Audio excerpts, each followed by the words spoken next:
So this is Pam from Green Dragon Farm. Kind of still working on getting the farm thing going, but we're working on it.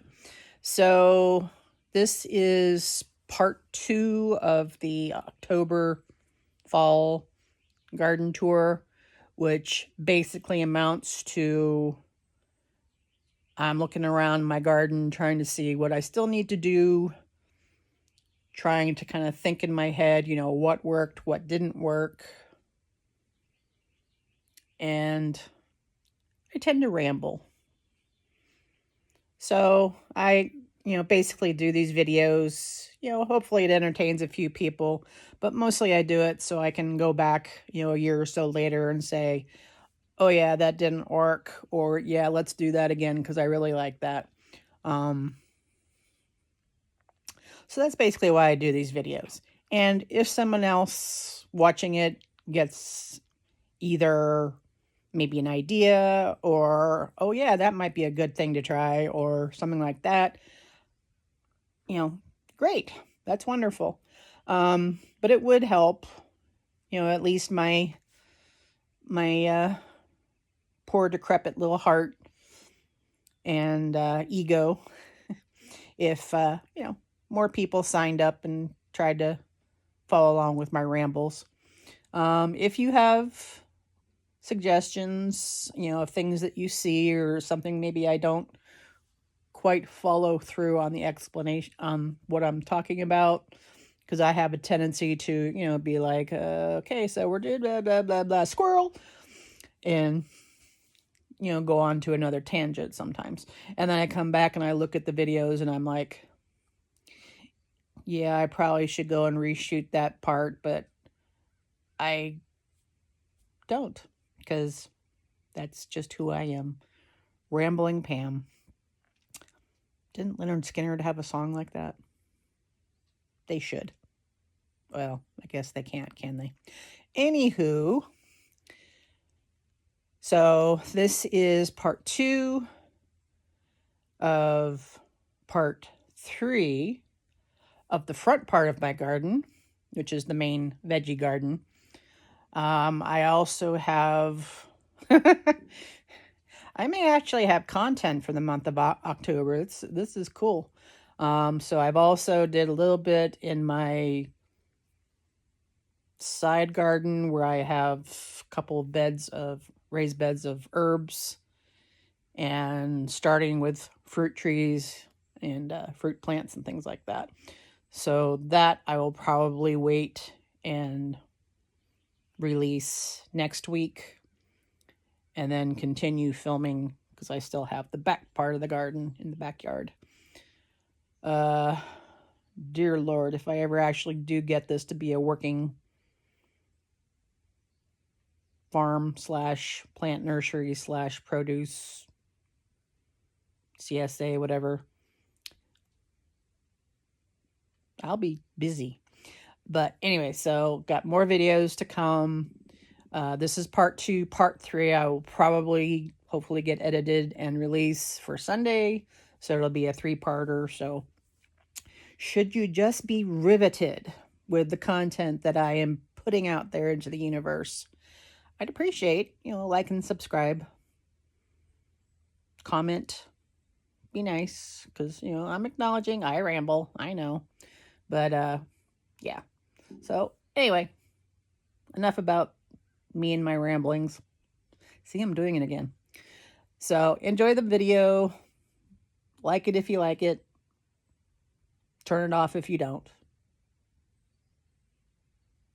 That should be another song. I should write this stuff down. Good thing I have it on video, eh? Anyway, here it is. Okay, so this is the apple tree seedling bed. I like the idea of it. It needs to be larger. So I still have, these are the, okay, this again, that's Golden Marguerite that just self-seeded from over there.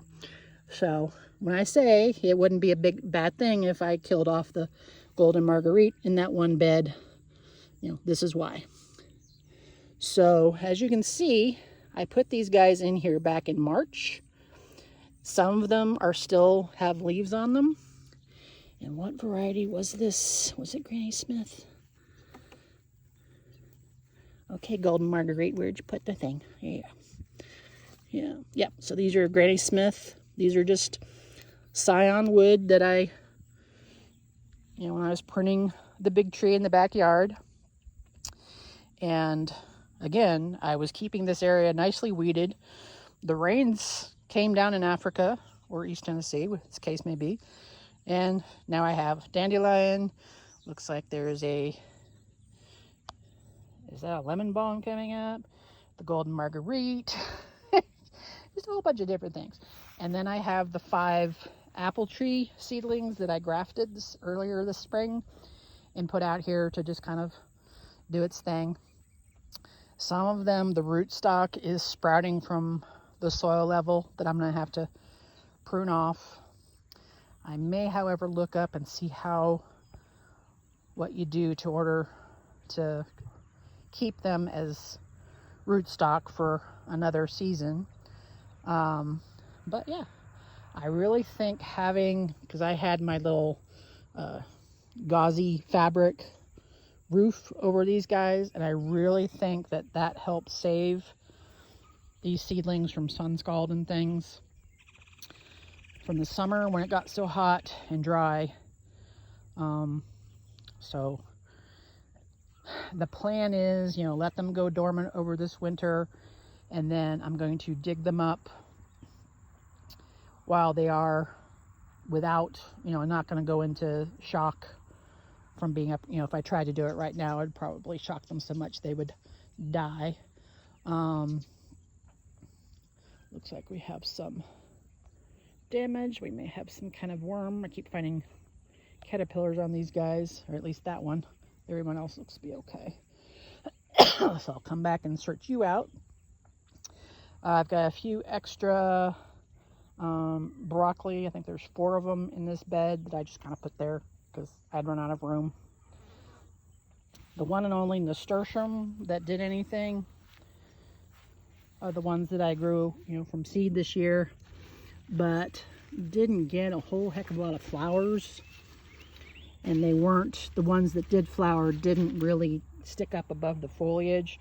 So the nasturtium leaves on them on their own are okay. They're kind of appealing, but I do grow it for the flowers. So I either need to suss out a variety of nasturtiums that the flowers grow above the foliage, or just give up on nasturtiums altogether because they're kind of fussy. Oh, hello, Mr. Bumble. You a big boy or girl.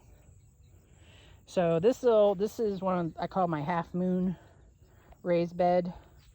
It's again one of these white plastic raised barrels, but instead of cutting around the equator, it's just cut up, from top to bottom in half. Makes a half moon shape. Yeah, I put some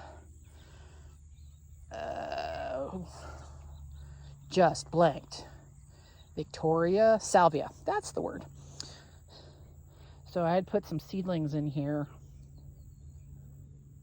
3 years ago, and they keep coming back. I don't know if they're self-sowing and coming back or what, but so anyone tells you that salvia is not tough and perennial, at least in my neck of the woods, try it. You never know. But this is Victoria Blue, lovely shade. And obviously, pollinators like it. Moving on. Okay, so this is one of my, hello bee. This is one of my, where'd you go?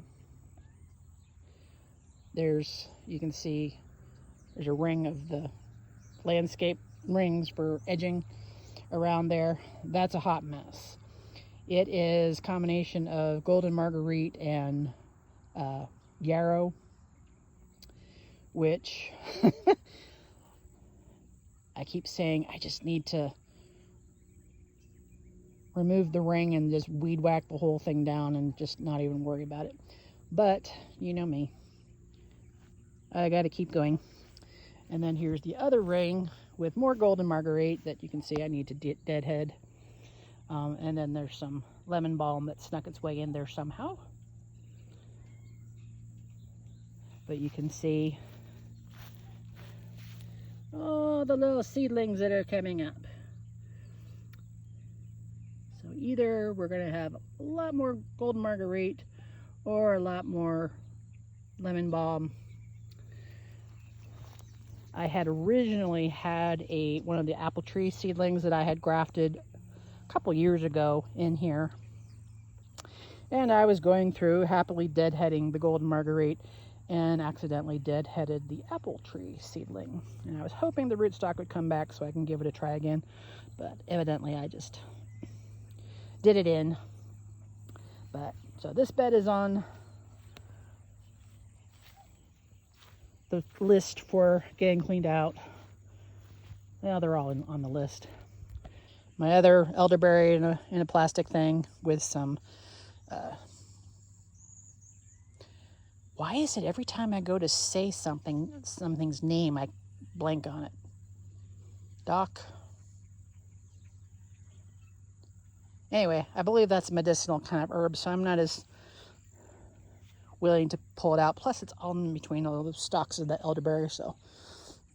But yeah, one of these days, I'm just going to have to get these elderberries moved or dump it out, start over with something else. This is an area that was what I call my cemetery grave raised bed.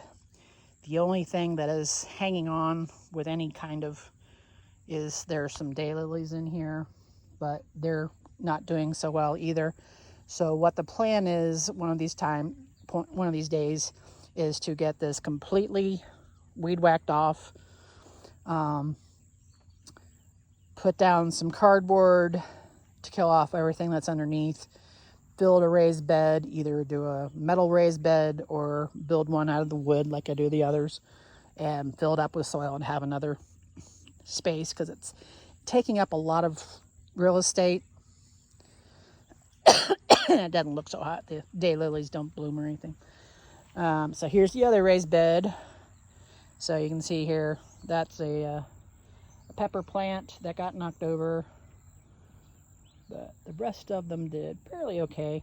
I've snuck in a couple more brassicas here and there, just fill up space. So I'm going to come back and pull peppers off, get them processed. This is honeysuckle that volunteered itself here last spring that I should pull out, but I haven't. So here's another cosmos that is done for, but it's got offspring close by that are coming up. This is, I had tried the Lesia peppers on recommendations from other YouTubers last year. I didn't have as good a results as other people, but we also had a weird, dry, hot summer too, even with the shade cloth over it. So I may give it another try. It seems to be trying to bounce back because it's got flowers again. But everyone said that it has really thick walls and is really, really tasty. And it just tasted meh to me, and it was pretty thin-walled. The one pepper I can count on is these are my Ashe County pimento peppers. I went through and harvested a few before the hurricane, and they're coloring up a few more. So you basically just have to try and see what kind of peppers. This guy, is that the Circus or the Felicity? Not Circus. Circus? Anywho, pizza. How could I mistake pizza and circus? Oh, well, it's like a circus in my mouth. I don't know. So there's two varieties of not hot jalapenos that I kind of like. One is Felicity, and it kind of is along the lines of like, you know, the natapenos and those kind that I started with. I got the pizza peppers, which are more of a cross between bell peppers and jalapeno in shape anyway. so they're a little bit bigger and blockier, but basically same bell pepper taste and way more hardy. I need to get out here and harvest these guys before they start rotting. Never rains, but it pours. Sometimes literally. Okay, so the asparagus bed, or the original asparagus bed, I moved some of the asparagus to other places. We've got a clump of daylilies that are kind of liking it here. There's some strawberries in here, more cosmos that are self-seeded, the asparagus. That is, I believe, a catmint. Some thyme over here. It keeps going. So over the winter, I'm going to need to come in here. You know, obviously the spears of the asparagus will be cut back. And what I'm probably going to try and do is move some of the perennials. And there's a tree seedling. Birds, you need to stop dropping acorns in this garden. Especially, or at least put a label of what it actually is, or where it came from. Do a little arrow. Anyone need a tree? Anyway, so we're now about 2 hours into this very quick garden tour. This was the tomato bed, with some of them still have some tomatoes clinging to them, but I'm probably going to come through and just cut everything back and out, because this time of year they just don't taste good. I mean, they're probably better than stuff I can get in the grocery store, but and every time I come out here and I'm thinking, oh, please be good. You know, this is a sun gold. It's smaller than usual. Yeah, just doesn't have a great taste. There's my what's left of the dahlia that survived. I'm gonna have to cut that way back, cover it with some straw, see if it comes back again next year. A couple more pepper plants that flopped over in the wind. A couple more over there. Snapdragons, they're pretty much at the end of their life, but that's okay because they've been here for a few years. I may just go ahead and, I don't know, probably just go ahead and pull them all out, because where they're refreshing themselves is definitely nowhere near the top of the bottom of the plant there, so they're probably getting a little too leggy to be good, although those guys are putting on some nice flowers. Oh, yep, you can see, I guess we had a lot of splitting from all the rain. So yeah, got to take out the peppers. Here's another one of my rose bushes that are doing quite well. That is the purple tiger, so it's kind of a purpley and white mottled flower. I've gone ahead and deadheaded another 4 o'clock plant that's self-sown, another catmint over here, and a hyssop that's taken over this section, and a hyssop that's taken over that section. This is another bed that I have to fix the sides. I'm probably just going to see about getting a 2x4 for these corners, because you can see it's split, but there's too much soil in the bed. I can't really put them back together again. So I may just get a section of wood, you know, move this guy out of the way, and then get another section of wood, wedge it in there, and then put metal strapping on the corners to hold everything together. And we'll worry about replacing the sides in another time.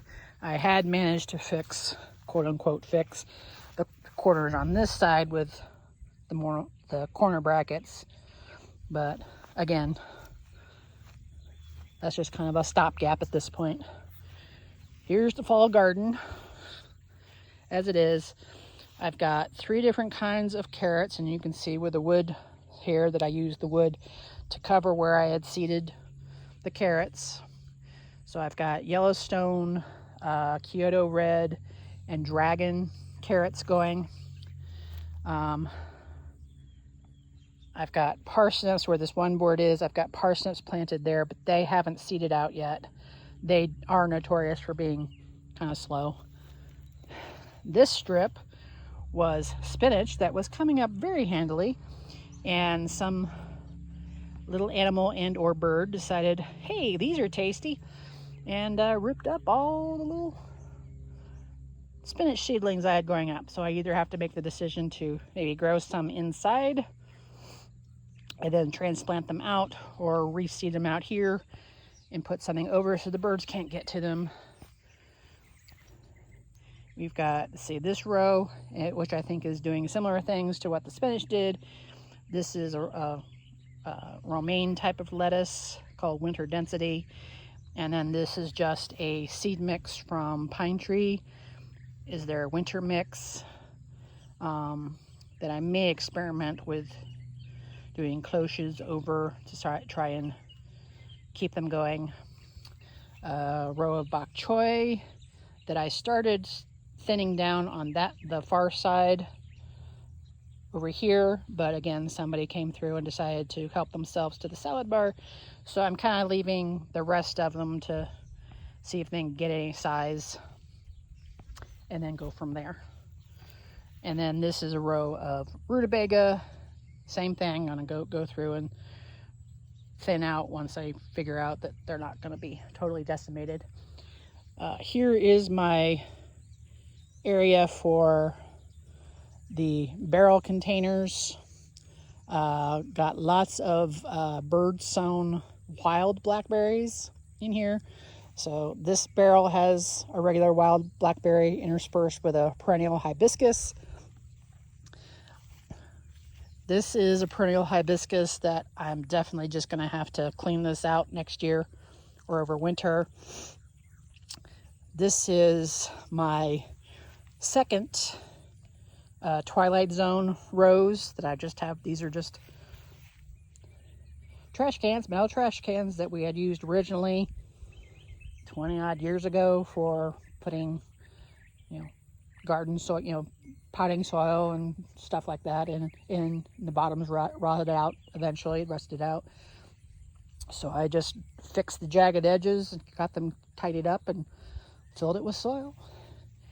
And then I put this guy, this is, don't tell the rose growers, but I did a cutting of my original Twilight Zone bush, and this is the one that resulted. And look at this, look at that baby. And it's like, it's October and you're blooming like it's spring, and I'm okay with that. So, gotta keep this one deadheaded. This is the barrel that I had started potatoes in last spring. As you can see, there's one coming up. So,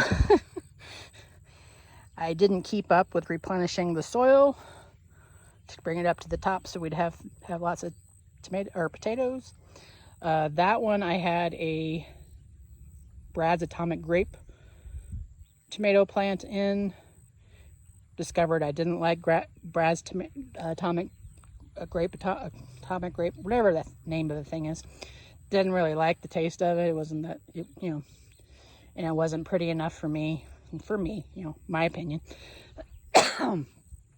So I hacked that down once things started going hot and dry this summer, and hasn't been replanted. So, and then this is another wild blackberry that got sown against my will. And then this is an ARP rosemary that I grew from cuttings from my original plant. Oh, rosemary. And it seems to be quite happy here. I put, instead of mulch, I just put some pebbles around the base, and then I just come in here. So I'm trusting that this guy and the other 2 or 3 plants that I have are going to do okay this year. So I'm not going to bother trying to root any more cuttings for this over winter. This is my Arapaho thornless blackberry that I bought from a nursery, plant nursery this last spring. So it's grown. I've taken several cuttings from it to try and build my actual purposely grown blackberries. And this little guy, I had planted, again, it was odds and ends, but I had this holy basil, I think was from another planting, and I just plopped it out of the ground and put it in here, and obviously it likes it here. So again, just gonna go in here and expect to get a whole lot of holy basil seedlings. Jessica from Roots and Refuge was not lying when she said that when you plant holy basil, you'll have it forever. She did not lie, but bees really like it. So we'll deal. All right, so this is my clove scented currant bush that I bought on sale from High Country Gardens, I believe. I had heard years and years and years ago, this is, what is it, Crandall's clove scented currant. And everyone was oohing and ahhing about how it puts out all these flowers in the spring. They smell so good. And then you get currants, the berries. And so I bought it on sale. I keep a list of plants that I want to look out for, and if I find it either on sale or just without having to pay shipping and stuff like that, I know to get it. So this guy showed up. I looked at evidently the correct time, because not only was it on sale, but it was, I think, free shipping or something. So I got that, and there was something else I got from them. That didn't survive. But this guy did. I kept it all winter in I think it was like a 4x4 pot. And I kept it outside, unless it was going to be like stupendously cold. I would bring a bunch of stuff inside in the garage to keep it, at least a little bit warmer. But yeah, so I planted. This was another original existing raised bed that the sides were definitely rotting out of, so I replaced the sides on it this spring, and then I put the currant bush in there. And I planted onions, bulbing onions around it. You can see there's an onion coming over here. So did one of the bulbing onions that I harvested go to seed? Possibly, but I do know I had another bulbing onion that I had picked 2023 that I had in the garage that started sprouting like late winter, and I just took it out here and I planted it in that corner. And obviously it wasn't gonna bulb or anything like that, but it went to seed. And again, pollinator. Other thing is this dill plant, this guy that looks like it's dying, but it has lots of replacements looking here, so I'll have to see if dill inhibits the growth of currants or not, and deal with it accordingly. Okay, let's pause here because my mouth's getting dry.